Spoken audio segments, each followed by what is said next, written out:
오늘 우리 평촌교회가 온 가족 예배로 이렇게 하나님께 예배드리고 있는데 우리의 가정마다 가정 위에 하나님께서 놀라운 은혜로 함께하여 주실 줄 믿습니다. 오늘 특별히 우리 자녀들이 함께 예배드리면서 이렇게 귀한 예배를 섬겨주는데 너무너무 감사하고 또 고맙고 대견합니다. 우리 아동부 연합 찬양팀이 앞에서 귀하게 율동하면서 또 찬양으로 함께 이렇게 섬겨주었고요. 우리 유치부 또 소년부의 월십 댄스가 있었고 또 하늘소리 또 귀한 화음을 넣어서 하나님께 아름다운 찬양 올려드렸습니다. 또 성경 봉독으로 나왔던 우리 귀한 어린이도 있었는데요. 우리 자녀들에게 또 옆에 있는 우리 자녀들 축복하면서 우리 축복의 박수 한번 해주시면 감사하겠습니다. 네, 축복합니다. 하나님께서는 가족을 아주 특별하게 여겨주십니다. 성경을 보면 이 가족의 대를 이어서 하나님의 놀라운 은혜가 흘러가는 것을 보게 됩니다. 아브라함에게 주셨던 그 놀라운 하나님의 축복이 이삭에게, 야곱에게, 요셉에게 점점 흘러넘치고 또 흘러넘칠 때마다 줄어들지 아니하고 더 풍성하여지는 것을 보게 됩니다. 여러분의 귀한 가정마다 이런 은혜가 있게 되기를 축복합니다.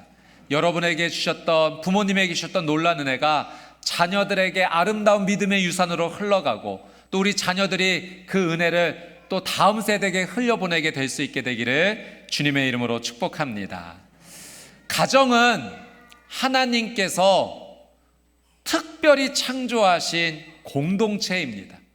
그냥 우연하게 생겨난 공동체가 아니라 하나님의 창조의 섭리 안에서 하나님께서 만드셨어요.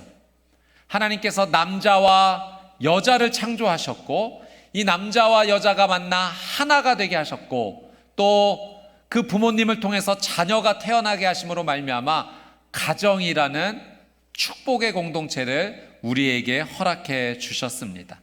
성경을 보면 하나님께서 이 가정 공동체를 통하여 은혜 베풀어 주시는 것을 참 많이 보게 됩니다. 한 사람 한 사람에게 부어주시는 은혜도 있지만 가정을 통하여 주시는 은혜가 있습니다. 여러분, 노아의 홍수 때 한번 보십시오. 온 인류가 하나님 앞에 죄를 지어 심판받게 되었을 때 누구를 살려주십니까? 노아를 살려주시죠. 그런데 노아 한 사람만 살려주시는 것이 아닙니다. 노아의 가족을 구원하여 주십니다. 노아와 그의 아내, 세 아들과 세 며느리, 이렇게 8가족을 하나님께서 구원하여 주심으로 하나님께서 다시 시작하는 그 귀한 은혜를 가정에게 허락해 주셨어요. 또 출애굽기 말씀해 보니까 가족에게 주시는 특별한 은혜의 말씀이 있습니다. 출애굽기 12장 3절 말씀 우리 같이 한번 읽어보도록 하겠습니다. 출애굽기 12장 3절. 우리 자녀들도 얼마나 잘 읽는지 같이 한번 들어보겠습니다. 읽겠습니다. 시작. 너희는 이스라엘 온 회중에게 말하여 이르라. 이달 열흘에 너희 각자가 어린 양을 잡을지니 각 가족대로 그 식구를 위하여 어린 양을 취하되. 우리 자녀들 너무 잘 읽었습니다. 자, 이 말씀은 하나님께서 이스라엘 백성을 애굽에서 구원내실 때 10번째 재앙, 장자의 죽음이라는 재앙 앞에서 주신 말씀이에요. 이 장자의 죽음을 면하게 하시기 위해서 하나님께서 어린 양을 잡으라고 하시는데요. 이 출애굽기 말씀을 보니까 이렇게 말씀하십니다. 각 가족대로 그 식구를 위하여. 하나님께서 가정을 얼마나 특별히 여기시는지 볼 수가 있죠. 하나님께서 구원의 은혜를 주실 때 그 가정에게 하나님께서 베풀어 주시는, 그 가정을 살려주시는 은혜를 허락하여 주신 것입니다. 이뿐만 아니라 신약의 말씀에도 이런 말씀이 있어요. 사도행전 16장 31절 말씀 같이 읽습니다. 시작. 이르되 주 예수를 믿으라. 그리하면 너와 내 집이 구원을 받으리라 하고. 주 예수를 믿으라. 그리하면 너와 내 집이 구원을 받으리라. 아멘. 여러분, 이 말씀은요, 오해하지 마실 것이 가족 안에서 한 사람만 잘 믿으면 그 가족이 구원을 받는다는 말씀이 아닙니다. 구원의 역사는 개인의 역사예요. 각 개인이 믿음으로 하나님 앞에 나와야지만 구원을 받는 것입니다. 그런데 주 예수를 믿으라 그리하면 너와 내 집이 구원을 받으리라 말씀하신 것은 하나님께서 가족 공동체 안에 구원의 은혜가 흘러가기를 원하신다는 겁니다. 한 사람이, 가족 안에서 한 사람이 구원받는 것으로 멈추지 않고 그 한 사람을 통하여 가족 전체에게로 하나님의 복음이 다 흘러가기를 원하시는, 가족을 특별하게 여기시는 하나님의 마음을 우리가 여기에서 볼 수가 있습니다. 그런데 요즘 우리는 이 현대 사회를 보면 가족에 대한 결속력, 사랑이 줄어드는 것을 보게 됩니다. 여러분, 우리 아이들이 조금 떠들고 우는 거 아주 자연스러운 일입니다.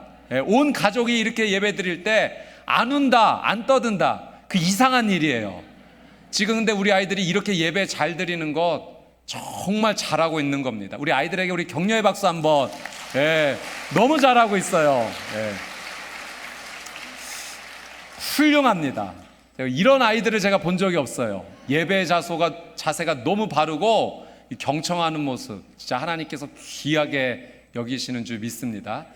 자, 현대가 가족에 대한 결속력이 점점 줄어들고 있는 것 같아요. 제가 인터넷에서 이런 글을 한번 보았어요. 가족의 무관심이라는 글인데 이런 내용이더라고요. 요즘 우리 가족은 서로에게 관심이 줄어들고 있는 것 같아요. 서로 무관심해지는 것 같습니다. 가족이 외식을 나가면 한 음식점에서 음식을 먹는 것이 아니라 각자 먹고 싶은 음식점에서 음식 먹고 다시 모입니다. 우리 가족 좀 무관심해지는 것 같아요 라고 글을 올렸더니 그 밑에 답글이 달렸는데, 그 정도면 괜찮습니다. 저희 가족보다는 낫네요. 저는 군대에서 휴가 나왔을 때 가족이 이사를 갔습니다. 그런데 아무도 저에게 알려주질 않았어요. 그 밑에 답변이 또 달렸습니다. 그 정도는 괜찮습니다. 저는 형이 수능 시험을 앞두고 있어서 문자로 화이팅이라고 보냈더니 형이 이렇게 답변했습니다. 누구세요? 어쩌면 한번 웃어보자고 재미있게 쓴 글일 수도 있지만 이 가족 안에 서로의 사랑과 관심이 점점 줄어들고 있는 것이 요즘 우리 사회의 큰 문제와 어려움이라 생각됩니다. 그러나 하나님께서는 우리의 가정을 너무나 소중히 여기신다는 거예요. 우리의 가정 안에 하나님께서 복 주시기를 원하십니다. 하나님 주시는 복이 여러분의 가정 안에 온전히 이루어지게 되기를 주님의 이름으로 축복합니다. 그리고 하나님 주신 그 축복이 메말라 없어지는 것이 아니라 우리의 자녀 손들에게 흘러가면 흘러갈수록 강물처럼 흘러가는 더 풍성한 은혜가 되기를 주님의 이름으로 축복합니다. 여러분, 가족의 특별한 구성원 가운데 부모님과 우리 자녀들이 있죠. 오늘 말씀은 하나님께서 부모님과 자녀들에게 주시는 특별한 하나님의 말씀입니다. 오늘 우리의 가족에게, 우리의 부모님에게, 자녀들에게 어떤 말씀 주실지 우리 기대함으로 말씀을 함께 같이 보도록 하겠습니다. 우리 1절 말씀 같이 한번 읽어보겠습니다. 시작. 자녀들아, 주 안에서 너희 부모에게 순종하라. 이것이 옳으니라. 자, 부모님과 자녀에게 주신 하나님의 첫 번째 메시지는 자녀들에게 주시는 하나님의 메시지입니다. 주 안에서 부모에게 순종하라. 부모님에게 순종한다는 것이 어떤 의미일까요? 여러분, 이 순종에는 세 가지 의미가 있습니다. 우리 자녀들이 귀를 쫑긋 세우고 하나님의 뜻, 하나님의 메시지를 잘 듣기를 바랍니다. 순종에는 이런 의미가 있는데, 첫 번째, 부모님이 시키는 것은 하고 금지하는 것은 하지 않는 것입니다. 우리 자녀들 부모님께서 하라고 하는 것이 있고요, 하지 말라고 하는 것이 있는데 왜 그렇게 말씀하시는가? 우리 자녀들을 위해서입니다. 자녀들에게 그것이 유익하기 때문에 그렇습니다. 우리 부모님에게 자녀들이 순종하는 것은 부모님에게만 순종하는 것이 아니에요. 부모님을 가정에 세워주신 하나님께 순종하는 겁니다. 그러니 우리 부모님을 통해서 주시는 말씀, 하라는 것은 하고 하지 말라는 것은 하지 말아야 됩니다. 일어나라, 그러면 일어나야 돼요. 잠 자라, 그러면 즉시 그 자리에서 자야 됩니다. 먹어라 하면 먹고, 그만 먹어 하면 그만 먹어야 합니다. 다 여러분을 위해서 우리 부모님이 하시는 말씀이에요. 하나님께 순종하는 마음으로 우리 부모님께 순종하는 자녀들 되기를 주님의 이름으로 축복합니다. 두 번째, 순종한다는 것은 이런 의미가 있어요. 부모님이 자녀에게 제공하는 것을 불평하지 않고 감사함으로 받는 겁니다. 이게 순종이에요. 여러분, 여러분에게 부모님이 주시는 것은요, 하나님께서 주시는 것입니다. 하나님께서 그 가정 가운데 부모님에게 은혜를 주셔서 여러분에게 그 은혜가 전달되게 하신 겁니다. 그러니 부모님이 내게 주시는 것들을 감사함으로 받으면 그것은 부모님에게 순종하는 일이요, 하나님께 감사하는 것이 됩니다.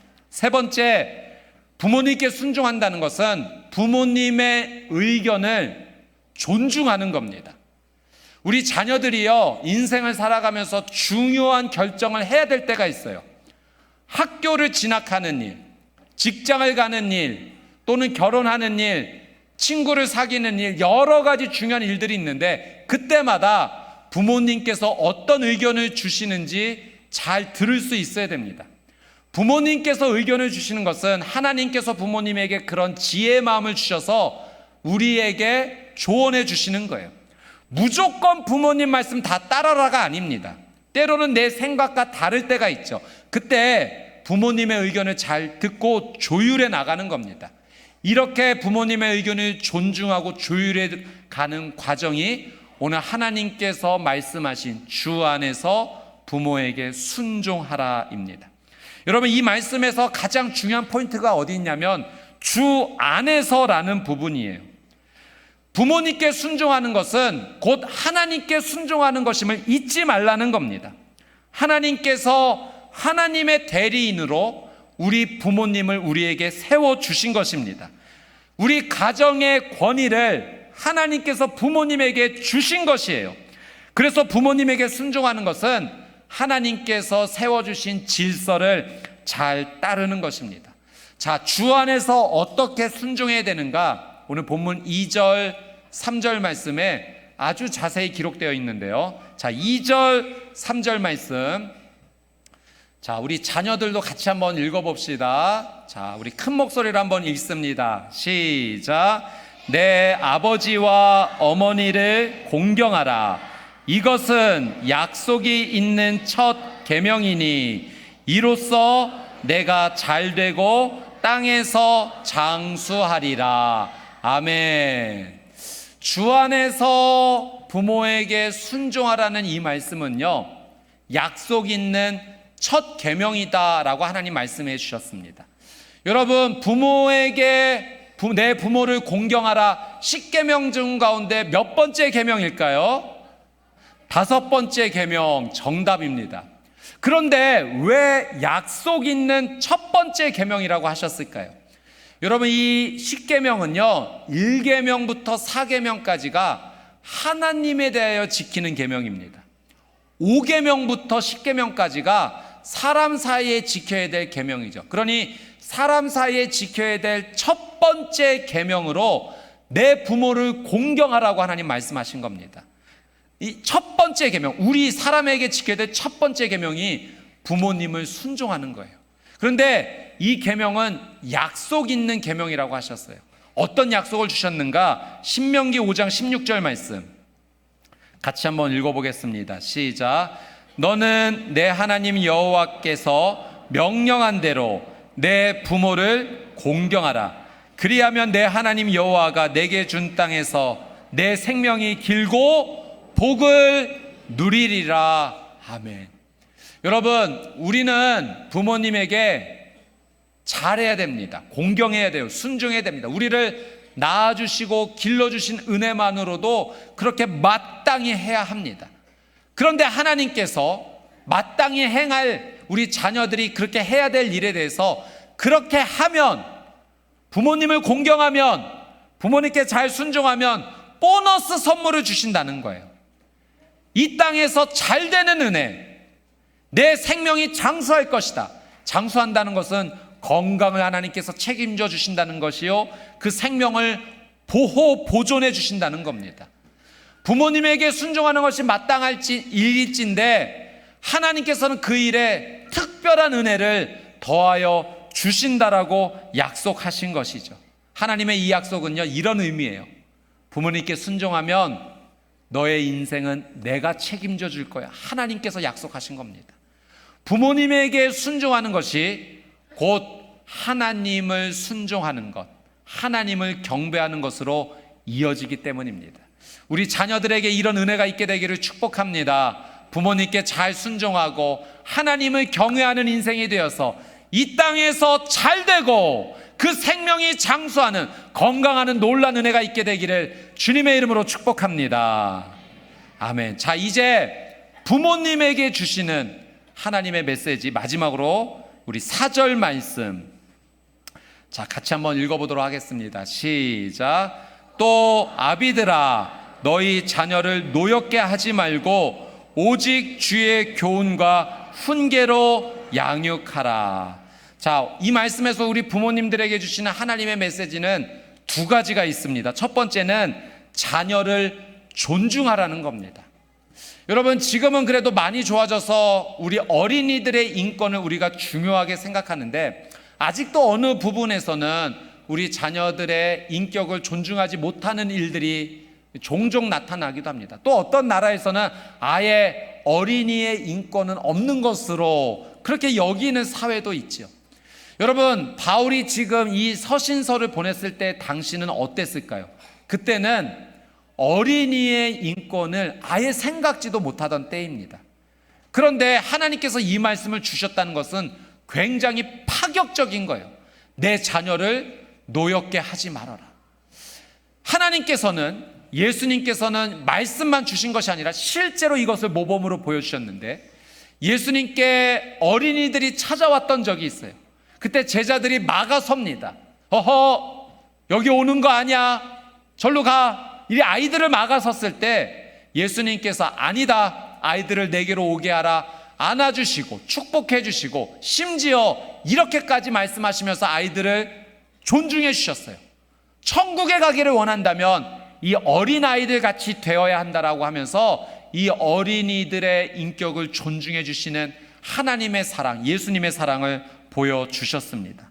여러분, 자녀를 노엽게 하지 말라라는 것은 이런 의미예요. 우리 골로새서 3장 21절 말씀 같이 한번 읽어보도록 하겠습니다. 시작. 아비들아, 너희 자녀를 노엽게 하지 말지니 낙심할까 함이라.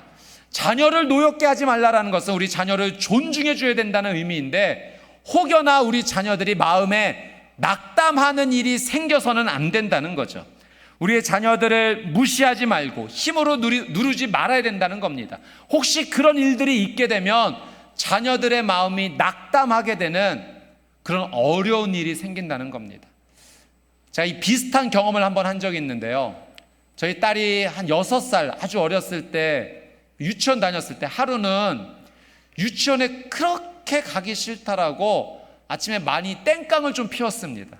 그래서 제가 아버지로서 아주 포용력 있게, 그래, 뭐 하루 오늘 유치원 가지 마, 이렇게 아주 그냥 쿨하게 제가 허락해 주었는데, 갑자기 이 딸이 그 말을 듣더니 울면서 방으로 막 뛰어들어가는 거예요. 나중에 물어봤더니 아빠가 유치원 가지 말라고 했던 그 말이 그렇게 속상했대요. 제가 여자의 마음은 잘 모르겠습니다. 분명히 가기 싫다라고 해서 그렇게 표현했던 건데 가지 말라고 했더니 그 말이 더 속상했다는 거죠. 근데 문제가 생겼는데 울며 뛰어들어가다가 벽에 모서리에 이마를 쪄가지고 이마가 크게 찢어진 거예요. 들어가 봤더니 얼굴에 피범벅이 되어 있었습니다. 저도 깜짝 놀라고 아이도 깜짝 놀라서 들쳐안고 응급실로 막 뛰어가는데, 아이도 이 피를 보니까 너무 당황한 나머지 막 갑자기 말을 많이 시작하더라고요. 횡설수설인지 하여튼간 말을 많이 시작하는데, 엄마 아빠 죄송해요, 제가 순종하지 않아서 그랬어요, 용서해 주세요. 그러더니 신앙 고백도 하기 시작하더라고요. 하나님 아버지 용서해 주세요. 하나님은 능력이 있으세요. 사탄아 불러가라 하면서, 그래서 병원에 가서 이제 10바늘 이상 꼬매고 잘 치료를 했는데, 제가 그때 느꼈던 것이 자녀의 마음을 낙담하게 하지 않는 일이 참 중요하구나, 세심하게 좀 살펴봐야겠다라는 그런 깨달음을 얻었습니다. 저는 위안답시고 그래 안 가도 돼라고 하는 말이요, 오히려 그 아이의 마음을 낙담케 할 수도 있었구나라는 것을 나중에 알게 된 거죠. 그 마음을 먼저 이해해 주어야 됐던 겁니다. 방법을 성급하게 결정짓게 함으로써 마음이 낙담됐던 겁니다. 자, 두 번째는 자녀에게 신앙교육을 반드시 해야 된다는 것이 하나님께서 우리 부모들에게 주신 말씀이에요. 4절 마지막에 보니까 오직 주의 교훈과 훈계로 양육해야 된다라고 말씀해 주셨는데요, 이 교훈이라는 단어가요, 의로 교육하는 겁니다. 올바르게 신앙교육하는 거죠. 징계한다라는 의미도 있습니다. 훈계라는 말은 말로 다 교훈을 주는 겁니다. 우리 부모님들은 자녀들에게 말로 다 신앙교육의 그 훈계를 주어야 되고요, 때로는 징계를 해서라도 올바른 신앙교육이 자녀들에게 흘러갈 수 있도록 그 막중한 책임감이 우리 부모들에게 있다라고 하는 사실이죠. 제가 어렸을 적 이 신앙교육을 받는 과정 가운데 약간의 징계를 경험했던 경험이 있습니다. 초등학교 3학년 때 제가 학교에서 비행기 만들기 대회가 있다고 해서 참여할 사람 신청하라고 해서 참여하겠다라고 신청을 했는데, 나중에 알고 보니까 일요일, 주일날에 대회가 있었던 거예요. 집에 와서 어머니께 말씀을 드렸더니 크게 혼났습니다. 네가 참 정신이 없는 애구나. 주일날 예배 드려야지 무슨 대회를 나간다라고. 너 선생님께 가서 주일에는 예배 드려야 돼서 이번 대회에 참여하지 못하겠습니다. 네가 직접 말씀드려라. 어머니가 직접 전화해 주실 만한데 그렇게 시키신 이유는 신앙교육 해주신 겁니다. 순종했죠. 학교에 가서 선생님께 말씀드렸더니 신기하게 선생님께서 집에서 듣던 말을 그대로 해주셨어요. 네가 참 정신이 없는 애구나. 그러면서 집에서도 혼나고 학교에서도 혼나고, 약간의 징계. 그러면서 제 마음에 새겨졌던 중요한 한 가지 사실은, 하나님께 예배드리는 것이 내 삶의 우선순위구나. 주일 성수라는 것이 그때 삶의 신학에 새겨졌습니다. 여러분, 우리 자녀들이 말씀으로 살아갈 수 있도록 우리 부모님들은 도와줘야 돼요. 신앙교육은요, 자녀가 가장 중요한 순간에 가장 올바른 결정을 할 수 있도록 도와주는 겁니다. 가장 위급할 때 여러분 뭐가 가장 생각나냐면 가장 중요한 신앙교육이 기준이 되는 거예요. 그래서 우리 자녀들이 나쁜 길로, 잘못된 길로 가지 않도록 부모님들이 전해주셨던 신앙교육이 우리 자녀들을 올바르게 잡아주는 것입니다. 오늘 우리는 온 가족 예배로 하나님 앞에 이렇게 예배를 드리고 있습니다. 그리고 오늘 특별히 이제 매달 첫째 주는 성찬 예식으로 함께 나가는데, 오늘 이 성찬 예식이 우리 온 가족이 함께 참여할 수 있다는 것은 정말 중요한 신앙 교육입니다. 예수님의 구원의 그 놀라운 사랑에 우리 자녀들이 함께 참여하면서 예수님께서 나를 이토록 사랑하시는구나 체험하게 되는 거죠. 이 거룩한 성찬 예식은 믿음으로 참여하기에 우리 세례를 받으신 분, 입교를 하신 분, 우리 자녀들은 유아 세례 받은 우리 자녀들은 믿음으로 참여할 수가 있습니다. 오늘 이 거룩한 성찬 예식을 통해 우리의 가정 가운데 놀라운 하나님의 은혜가 임하게 되시기를 주님의 이름으로 축복합니다.